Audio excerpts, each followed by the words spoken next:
on your blood work is, well, is my glucose high? Because your blood work's not going to tell you directly if you have fatty liver. So the next one we need to look at is going to be your thyroid. People don't think about this, but your thyroid is so important when it comes down to fatty liver. People think the thyroid regulates the metabolism. No, I mean, in some ways, yes, but in a lot of ways, no, okay? The thyroid, a lot of times, is just the loud mouth that sounds off when there is something wrong, okay? Because with the thyroid, it's going to be decreased, or you're going to end up with hypothyroid and elevated TSH when there is a metabolic issue, not just when the thyroid has its own isolated problem. But why do I even mention this? Well, there's a study that was published in the journal Hepatology that took a look at almost 4,700 people, okay, and it found that 30% of people with hypothyroid had non-alcoholic fatty liver disease.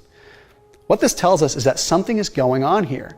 So what you want to look at on your blood work here is your TSH elevated, your thyroid stimulating hormone? Because if your TSH is elevated, that means your body's trying really hard to produce T3 and T4. Okay, and it can't produce it, so it's skyrocketing the stimulating hormone. It's like more of the hormone that's trying to signal that to increase. Now, what this means is that not necessarily you have a dysfunctional thyroid, but it means that somewhere down the metabolic chain, you're having an issue that's causing this to happen. Hypothyroid and type 2 diabetes are commonly interlinked too. We see this a lot.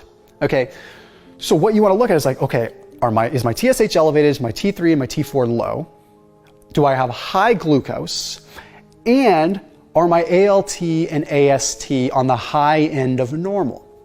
This is very important to note, okay? Because if you're checking all three of these biomarker boxes, there's a good chance you do have fatty liver. Dear Dog הרפואה הגדולה מכולן היא ללמד אנשים איך לא להזדקק לה. וזה היה דוקטור תומאס דלאואר. רוצים ללמוד עוד כיצד לטפח את בריאות הכלב והחתול שלכם? כנסו לקבוצת הפייסבוק שלנו, כלבים וחתולים חוזרים אל אמא טבע. כי ישנה רק מחלה אחת, והיא ההתנהגות.